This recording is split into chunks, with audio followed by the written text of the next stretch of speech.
is Radhika Gaur with the session number 4 of your chapter Diversity in Living Organisms. तो अभी हम session number 4 discuss करने वाले हैं in which we are going to discuss about kingdom Plantae and the set 1 of kingdom Plantae. Actually kingdom Plantae and kingdom Animalia दोनों बहुत wide variety of sets रखते हैं. आई मीन टू से काफी सारे टाइप्स के ग्रुप्स इसमें present रहते हैं. देयरबाय मैंने इनको सेट्स में डिवाइड किया हुआ है ताकि आपकी जो स्टडी है वो कन्वीनियंटली और सिस्टमैटिक वे में हो पाए. Clear? So the thing is जो 5 किंगडम क्लासिफिकेशन था उसके बेसिस पे हमने स्टडी कर लिया कि मोनेरा, फंगी, प्रोटिस्टा, एनिमेलिया और प्लांटे ये 5 किंगडम्स अवेलेबल होते हैं. क्लियर? हमने जो शॉर्ट है उस शॉर्ट में किंगडम प्लांटे और एनिमल्स के बारे में ऑलरेडी डिस्कस कर लिया था. But in this session, we will gonna start the detailed study of kingdom Plantae. Clear? In this session, I will discuss some substance and some organisms of kingdom Plantae. In next set, I will be gonna discuss all the organisms from the kingdom Plantae. Clear? So let's start the session with kingdom Plantae. Actually, first level of classification among plants depends on whether the plant body has well differentiated distinct components or not. अब देखो जो plants हैं उनमें जो distinguish करने की उनका जो क्लासिफिकेशन की बात आती है तो उनका जो फर्स्ट लेवल ऑफ क्लासिफिकेशन था वो उस बेसिस पे डिपेंड किया कि क्या जो प्लांट है उसमें well differentiated well distinct components present हैं या नहीं है. उसके बेसिस पे हमने प्लांट्स को डिफरेंट ग्रुप्स में डिवाइड किया. Clear? That first level of classification among plants depends on whether the plant body has well differentiated distinct components or not. Next level is based on the presence or absence of special tissues for the transport of water and other substances. First level में मैंने बताया आपको उस basis पे classify किया गया कि जो प्लांट्स हैं उनकी जो बॉडी है वो वेल डिफरेंशिएटेड और डिस्टिंक्ट कंपोनेंट्स रखती है या नहीं. नेक्स्ट लेवल क्या है उनकी क्लासिफिकेशन की? नेक्स्ट लेवल ये है कि क्या जो प्लांट है उसमें स्पेशल टाइप के टिश्यूज प्रेजेंट हैं transportation of water and other substances के लिए. I mean, कुछ प्लांट्स ऐसे होते हैं जिनमें transportation of water and other substances can easily take place by the tissues, जबकि कुछ प्लांट्स ऐसे होते हैं जिनमें ट्रांसपोर्टेशन नहीं हो पाता. तो उन्हीं के बेसिस पे हमने 2 अलग ग्रुप्स डिवाइड कर दिए.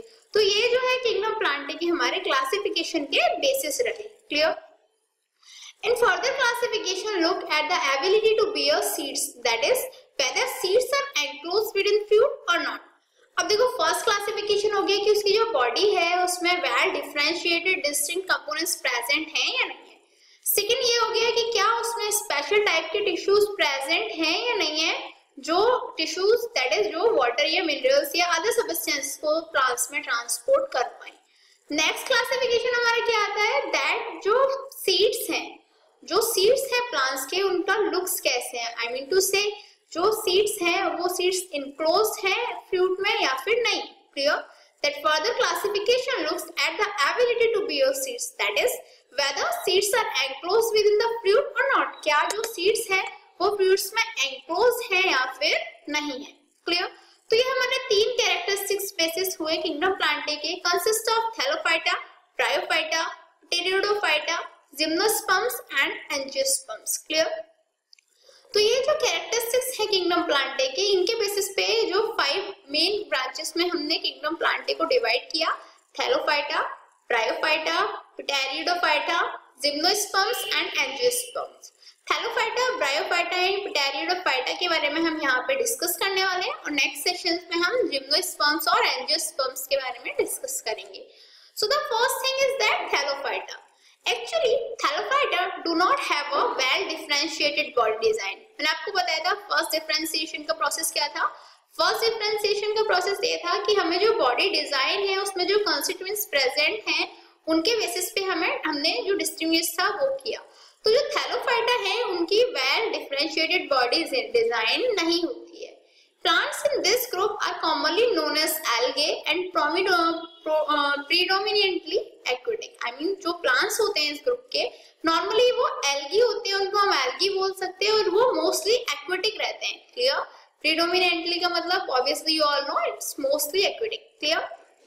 तो जो थैलोफाइटा है उसके उस ग्रुप के जो प्लांट्स हैं वो algae बोलते हैं हम उन्हें, क्योंकि जो ऑलमोस्ट सारे प्लांट्स उनके aquatic होते हैं. Their salvo is is made up of cellulose, और उनकी जो सेल वॉल रहती है वो किससे बनी हुई होती है?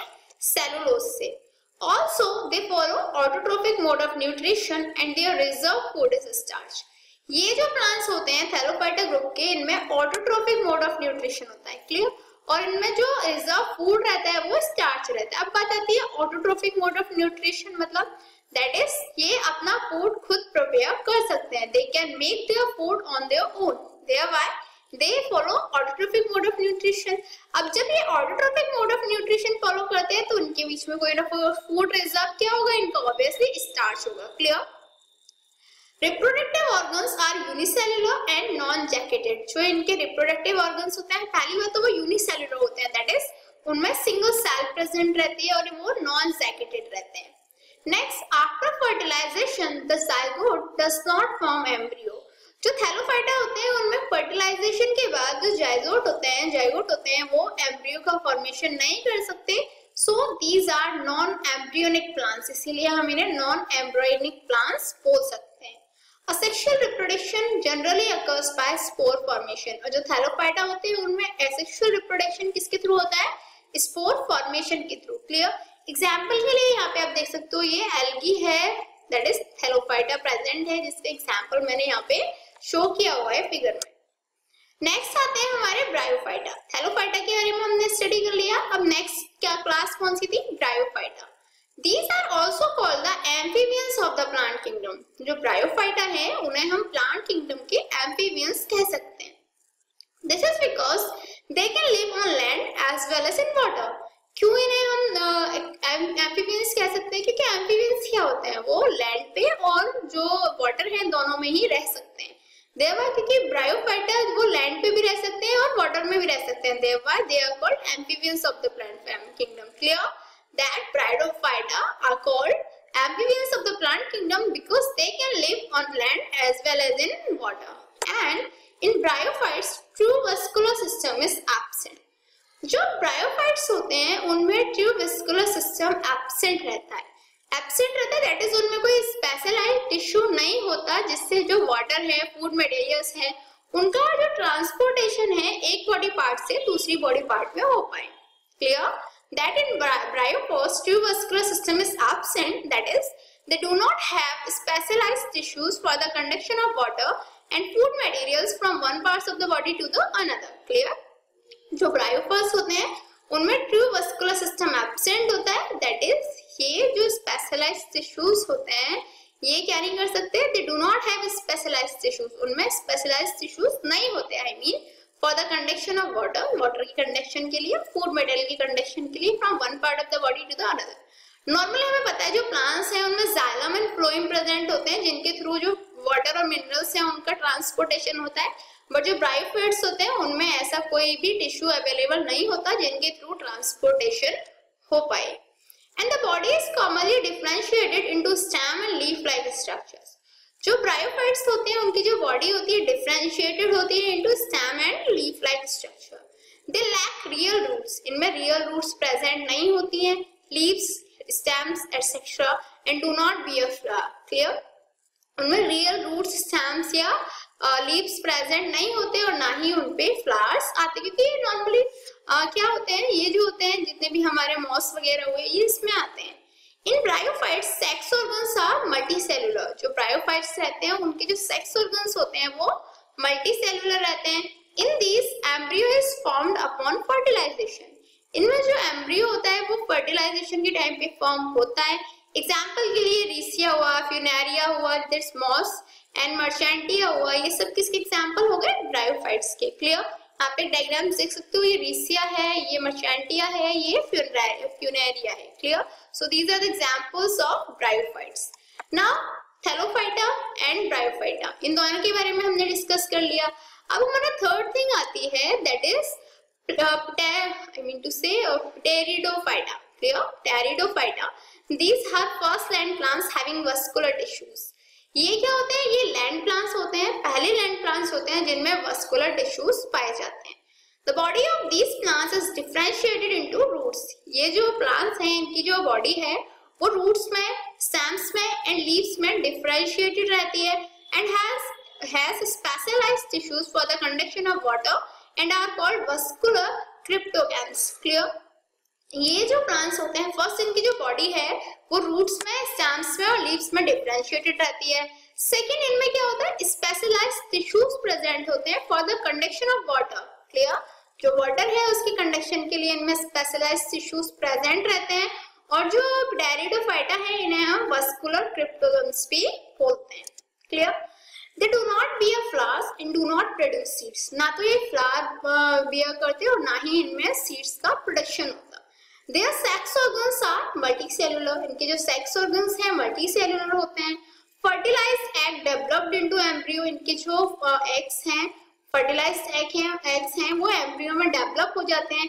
एग्जाम्पल ये जितने भी हमारे क्लब मोसेस हुए, हॉर्सटेल, फर्न्स, ये सब किसके एग्जाम्पल होते हैं? ये सब हमारे Pteridophyta की एग्जाम्पल्स हैं. यहाँ पे आप देख सकते हो ये फर्न हुआ, हॉर्सटेल हुआ, ये सब Pteridophyta के एग्जाम्पल्स हैं. The thing is that obviously आप प्लांटी के बारे में पढ़ोगे, एनिमलिया के बारे में पढ़ोगे, उनके डिफरेंट ग्रुप्स के बारे में पढ़ोगे. सबके कैरेक्टरिस्टिक्स आपको अलग अलग रिमेम्बर करके रखने हैं. For that you have to revise and revise and revise. So the thing is it's a time for challenging question mark. And today's question is, which division among plants has the simplest organism? Plants में, that is Plantae kingdom में कौन सा ऐसा division होता है जिसमें सबसे simplest organism present रहते हैं? And your time to start now. 1, 2, 3, 4, 5. Time's up. So have you answered this in your mind? Let's check out. Actually, the division Thallophyta of plant kingdom has the simplest organism because these organisms do not have well differentiated designs. जो हमारा division होता है Thallophyta, clear? जो kingdom Plantae है उसका एक division होता है Thallophyta. मैंने आपको सबसे पहले Thallophyta के बारे में स्टडी कराया.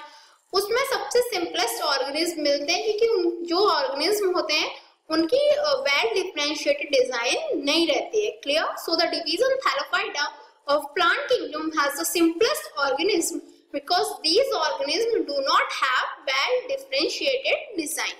So what did we learn today? आज हमने क्या स्टडी किया? आज हमने जो किंगडम प्लांटे है उसके बारे में डिस्कस किया कि जो किंगडम प्लांटे है वो क्या होता है, किस किस बेसिस पे हमने किंगडम प्लांटे में डिविजन्स किए.